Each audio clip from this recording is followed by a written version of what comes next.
let me just go over to the home page, and we're just going to drop down into the features here. So we've talked really about the multi-page sort of analysis, how to analyze various pages of the website and that kind of stuff. So we've kind of covered that. We're now going to look at target audience analysis. That's one that's really, really interesting. So, who are you actually, who are you actually reaching out to? Does your intended message actually reach your target audience? We try to analyze your target audience and see if it's a true match. It's not dating, but is it a true match? Who you think you're talking to, your target audience, is that exactly right? So we're going to have a little look at that next. So we'll come over back to the dashboard. And then we're going to come down to the bottom, just accept those cookies. We're going to come down to this target audience here. So let's analyze the target audience. So we've only got one domain into this test account. So all your domains will appear here. So we'll click on Pump Gyms, and then we're going to analyze this. Now, this does take a little while. This could take sort of 30 to 60 seconds. So, on a lot of these report pages, it is going off to do quite a lot of work. It's going to do a lot of sort of analytics, lots of metrics, it's a massive algorithm of things happening to try and pull the data in to simplify it enough to give you enough content back to help you, whatever tool it is we're trying to work with at the time. So we'll just wait for this to finish. Like I say, it does take a little time, which is fine. But we'll get there in the end with it. So just be patient and it will come through. So there you go. So that's come through. Let's have a little look what we got here. So it's pulled out sort of two primary segments. It's pulled out demographics.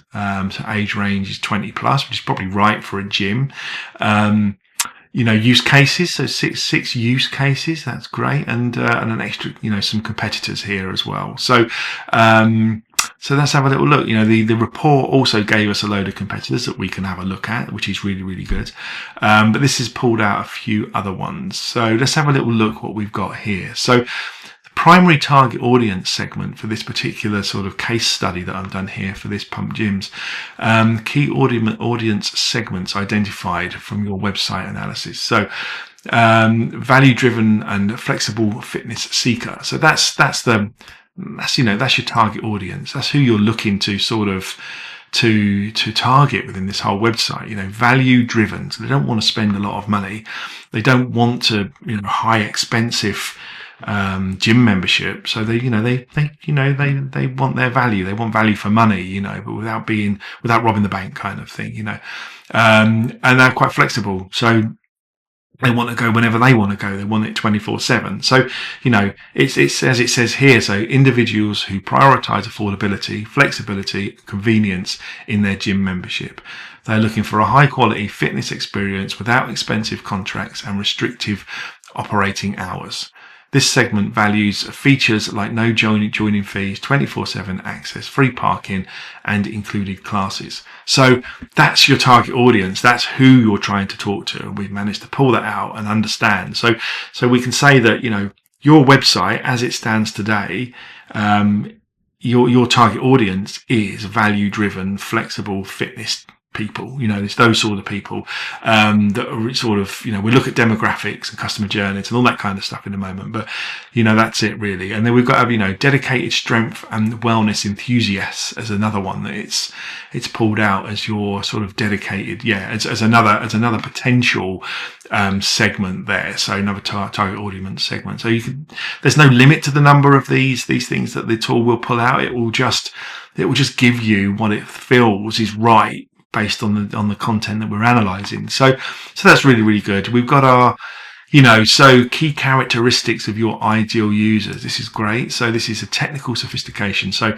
low to moderate. So expects intuitive digital interfaces, e.g. signups, class bookings, but not overly complex features. So it's, they don't want people, you want people that are not that particularly techy, they just want an easy sign-up system and they want to, book their classes and things like that. So, I think the website does mention about sort of app access and things like that. So they can look at that as well. So,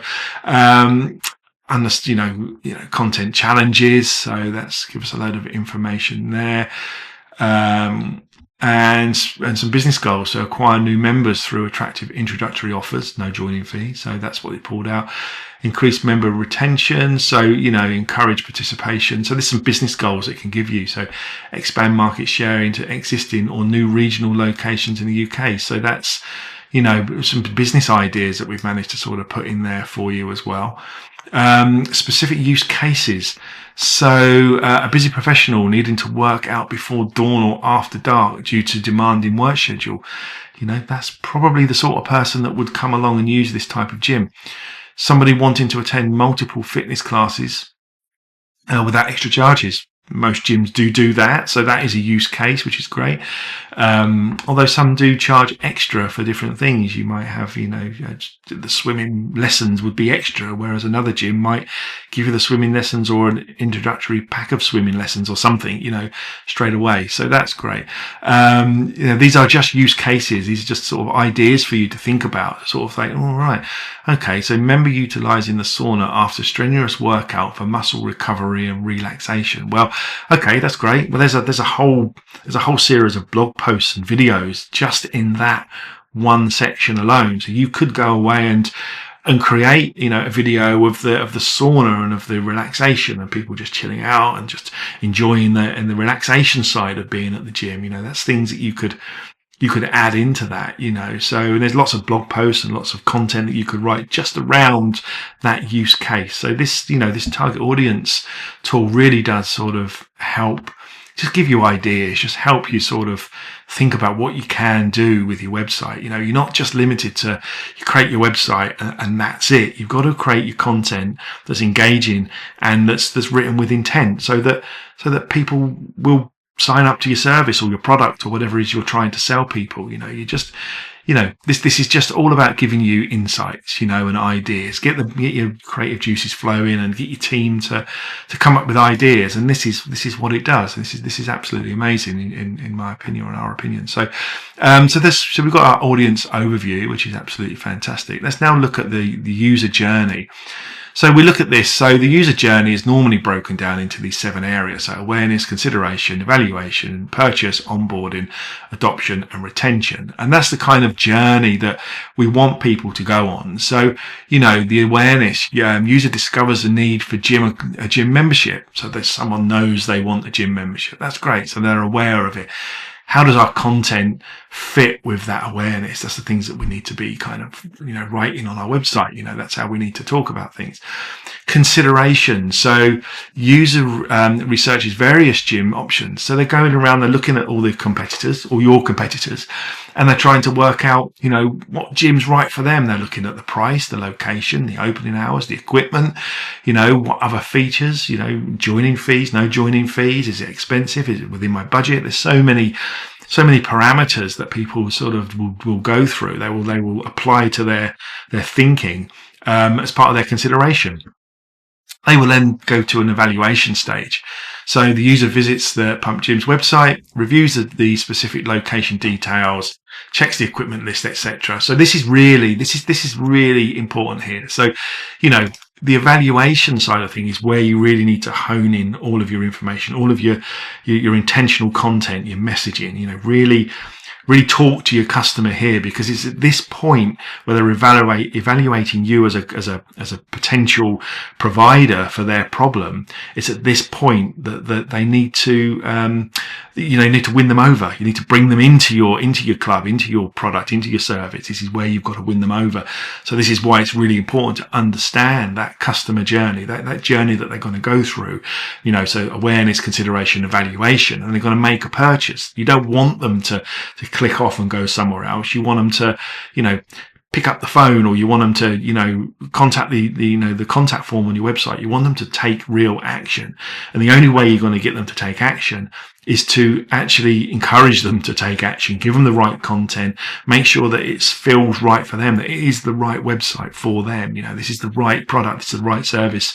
I really want to reach out to them now and say, right, I'm going to give them a call, and I'm going to purchase this. I'm going to actually go through with buying this, or at least they're going to pick up the phone and make a conversation. There's another whole side of all of that. If your customer service isn't that great, it's another thing to work on and really look at your customer service generally. So make sure you pick up the phone, make sure you respond to emails. This is, that's, 101 really. That's, basic things, but it's so important for customers, for that evaluation period, because if it's outside of the website slightly and the platform, but if I ring a gym and no one's answering, I think, all right, maybe they're busy. It is lunchtime.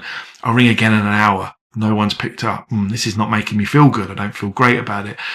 I'll drop them an email. They didn't respond to the email, so they're not picking up the phone. They're not responding to emails. So where do we go with this? That's quite you're going to lose your customer at that evaluation stage. So yeah. Really good intentional sort of marketing, lots of messaging on your website, really drives home what you're trying to provide, but also follow up with the other touch points that you've got within your business, which is your email and your social media and all that kind of stuff. So they make the purchase, which is great. So they proceed to the sign up, which is perfect. You then do some onboarding with them. So you give them some instructions, how to set up their account and how to book classes, etc. Adoption. So the user regularly attends the gym, utilizes the equipment, participates in classes. Perfect. That's great. And then, you've got your retention. Your user continues their membership due to satisfaction with the gym's affordability, flexibility of the equipment, blah, blah, blah. So all those things are in there. So if they come to the end of the month and they renew, that you're retaining that user. They are a customer of yours because they've not just come for 1 month or for a few days. They've actually continued that process. Now with gyms, it's quite common that with a gym, someone would sign up for 3 months or think they're only going to use it. I think we're going to use it for a year. They sign up for a year, but only use it for 3 months. I mean, I know gyms probably not so worried about that because they've got their money. The money's come through the door. They're sorted for the year, but that customer's not going to come back year after year after year. So it's really important to make sure that you are focused on that retention. How do you keep them in the business? And again, that comes down to the content on your website as well. Reaching out to them in emails, giving them all the information that really helps them stay informed and stay in tune with your product and service. So you're not going to go and buy t-shirts or shoes if they fall apart within a couple of uses. You're going to really want to sort of retain your customer, because that's really, really important. You've done all of that work, your onboarding, your whole customer journey. You've done all of that work, and then to have them only for a short period of time or for them never to purchase again is really frustrating. So, this page really just gives you a bit of an insight as to how to think about, the user journey. So that's what that does, So we can look at the demographics. We've already sort of pulled that out, 25 to 55 year olds, varied educational backgrounds. I mean, with a gym, it doesn't really matter with regards to their sort of educational background. So it's going to be varied. You're not doing something that's specifically sort of aimed at primary ages, primary schools, for instance, or something like that, or secondary schools, or something that's aimed purely for teenagers or purely for the elderly, or for depends on what your market is, what you're looking for. So there's demographics and educational background. It's kind of a bit of all depends on your service and what you're trying to provide. So again, that's quite a good answer for what's come out here. So economic profile, with an average income sort of level, mid to lower mid income. So really, it's not an expensive gym. Their pricing, which we can look at in a moment, but their pricing analysis, in fact, let's do that now. It's saying, it doesn't actually say on here how much they charge for their gym each month. So they've kind of failed there a little bit. I mean, I'd like to know personally, maybe it is on the web page in another page, but it's not clear to me on their landing page. It's going to cost me X pounds per month, roughly, So I, as a user, that's one of the key bits of information I would like to know. You instantly would go to a pricing drop down or a tab, or have it on the homepage somewhere so that people could find that information a lot easier and a lot quicker. So, but that's something that needs to change on their website, which is great. But so going back to this demographics as well. So, I'm assuming that, that's about average. Most there's sort of, £20,000 a year. If you're earning that to £45,000 a year, you probably are going to attend this gym. This is probably within your sort of budget range. You probably want to be spending sort of £20 to £30 a month, roughly, something like that. And so it kind of fits within that. I think you'll probably find that, when you get people that are, got a lot more money, they're probably then going to be looking for a different type of gym. They will be looking for more like a leisure club or a golf club that's got sort of, luxury facilities and saunas and spas and, hot tubs and multiples of and things like that, So they provide a different sort of gym atmosphere, different sort of gym. So I think you find that this is looking about right for the target audience, so, and geographical considerations. So obviously, this is cities around the UK. I've not looked deep about all of them, but it's basically saying Northampton, Bedford, Colchester, Norwich. So consider sort of diversifying that a little bit and opening it up a little bit more if you can, all depending on the franchise and what they're trying to do, sort of thing. But it's, it's giving you an idea. So again, this is all insights. It's all about insights. Who's my target audience? So the psychographics of their customer, so the core values, the value for money. They want convenience and flexibility. They want health and wellness, so there's all these things, what their interests are, what they're interested in, fitness and strength training, exercise classes. They're interested in personal development and self-improvement, wellness and stress reduction. There's so many areas here that this gym could improve on by outreach into other people. Bring in therapists, that can come in and help do that side of things. Sports injury therapists. People get injured at gyms all the time when they sort of overdo it and they lift too much and they, get a bit energetic and overdo it, So there's areas here, these interest areas that they could maybe bring in third-party companies to help them. So that's amazing. So lifestyle and motivation. So, busy, active, often juggling work, family and personal commitments. These people are health conscious, they're budget aware, they're potentially urban or suburban urban, as listed in UK cities. So that's kind of where they're from. What are their motivations? What are their motivators? What do they want to do? So, they want to achieve their fitness goals. They want to lose weight. They want to gain muscle. They want to get endurance, reduce stress and improving mental well-being through exercise. That's massive now. That's such an important area of a sort of healthy lifestyle, So mental well-being, mental health is huge, and shouldn't be overlooked at all. So that's that's great. And then again, this page is just giving you insights into how this works, things that you can think about. It's about, making you think about your website, making you think about your content, your intention, what you're intending to get out of this. Why did you create this business in the first place? What's your intention? What do you want from your business? You want lots of people to come through the door and join your gym. You want them to retain them. You want them coming back year after year after year, using you, build a community. There's so much that you probably want.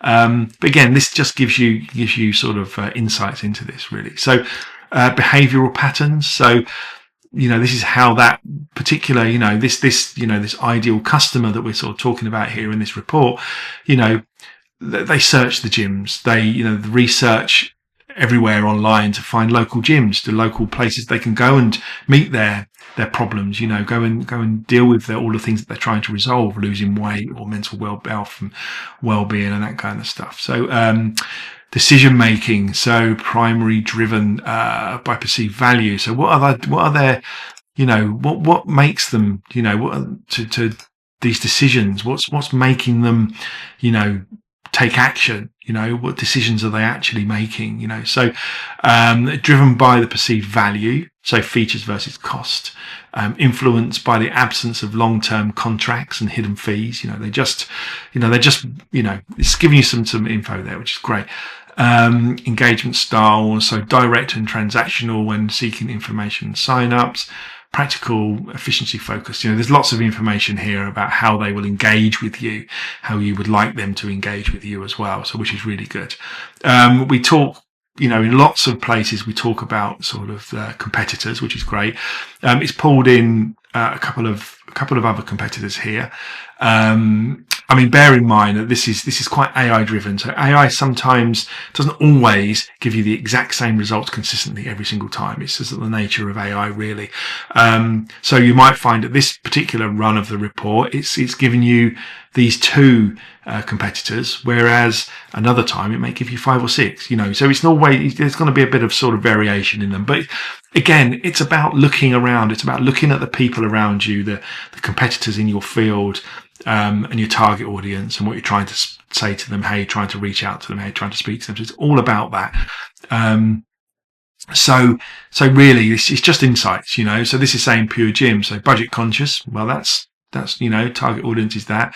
Convenience. Yeah. Okay. Sounds very, very similar to what this pump gym is trying to do. Low cost contract. Yeah. Emphasizing accessibility and affordability, which is great. So, extensive national network of gyms. So this is, what are their strengths over what you do? So they've got quite a network of gyms across the country. Strong brand recognition. That's very true. I personally know more pure gyms than I do pump gym. But that doesn't mean that one's better than the other. It's just that one's got more outreach. One's more active, or one's more visual in the locations that they're putting the gyms. I don't know, but there's no right and wrong answer here. But it's just giving you some strengths. So what are their strengths? And what are their weaknesses compared to you? So because they're quite a big popular gym, right? They can be overcrowded, especially during peak hours. That could be a massive weakness. You might find that pump gyms are just not as busy in those times that you want to go to the gym, which is great, because that means that, that might be the gym for me, because I don't want to be surrounded by too many people. I don't want an overcrowded environment. So there you go. Less emphasis on premium amenities. So saunas and that sort of stuff, So, free weights area might be less extensive or heavier than pump gyms. So I don't know these things, but this is giving you ideas. And then we've got another one called the Gym Group, similar to Pure Gym, focusing on students, young professionals, and anyone seeking flexible, low-cost gym access. The interesting thing here is that they've put in some of their demographics here. So focusing on students, young professionals. Yeah. That's interesting, because they're targeting specific types of people at the Gym Group. So they want the students, they want the young professionals. That's who they want at their gym. You might find that the gym may just want to focus. There could be another gym that focuses purely on sort of elder people, so older sort of demographic people. People who are in their 50s, 60s. That want they want to learn. They want more flexibility. They want to build a bit of muscle, but they're not going to be pumping the gym left, right, and centre, and doing 100 lengths in the pool. They want a more leisurely kind of approach to their gym. So it's important just to look at all those areas, really. So market gaps. So providing extensive heavy weights, dedicated areas. There's gaps here. There's sort of identifying that you could kind of look at, and other opportunities that you could kind of look at, with regards to this report. So competitor audience analysis. Yeah. So we looked a little bit about the pricing earlier that it pulls out. So it's giving some information here about the pricing, affordable, specific price, not detailed, implied by low cost and no joining fee. So we don't know. They've not told me how much it is. I have to do some digging around here to find that information, which makes me think actually, they need to add some data, some details on their website that sort of talks about, the cost. We want to know how much it is. That's a key indicator. That's a key sort of converter, really, for a lot of people. Is it too expensive? If you go to some of the gyms, they want £100, £200 a month. It's just really expensive. Other gyms are, £15 or £25, £30, depending on you and who you're looking for, or and for this from Jim's sort of perspective, it's who they're trying to target. You know, if they're targeting students and people that aren't got much money, then they don't want to be charging too much money for it. You know, so but then you might find the facilities aren't quite as good as some of the more expensive ones. You know, so there are reasons for and against why things cost what they cost. But it's just, again, these reports are designed just to give you insights. You know, it's talking points, it's brainstorming, it's understanding what you can do. You know, so and then we just for fun we sort of added here sort of an ideal customer avatar. So we just sort of we look at your customer and think, well, okay, let's call him Sam in this instance. So this is your ideal persona based on your target audience. So Sam is a 20 plus, varied educational backgrounds, accessible messaging implies broad appeal, not targeting a specific education demographic or whatever. So, which is basically, this is just Sam. So it says here, there's Sam, he's 20s, he's earning this much money, you know, roughly, you know, his pain points, he's clearly understanding membership options. You know, he wants to, you know, his goals to acquire new membership through attractive introductory offers. So this is, you know, Sam's goals, Sam's pain points, Sam's characteristics, Sam's demographics, and primary use cases. So Sam, you know, is a busy professional needing to work out before dawn and after dark due to demanding work schedule. You know, that might be the reason why he wants to go there, you know, sort of an individual looking to lift heavy weights with adequate equipment, including dumbbells at 65 kilograms. I mean, you know, dumbbells at 65k is quite a lot. It's quite a heavy weight. So this may be that they're looking for more of a sort of a gym that's going to encourage people to, or wants people to do proper real big weight training, you know, so maybe it's a competition level or something like that, you know. So that's, you know, that's it, you know, that's maybe this is what Sam's looking for. So as you can see here, again, this whole report just gives you good insight into, you know, your target audience, and that's exactly what it's doing. It's giving you so many details here, so much insight to make decisions and to brainstorm and talk with your team and see what you can change, see what you can come up with, see what messaging you can put on your website. And that's really, really, really helpful stuff.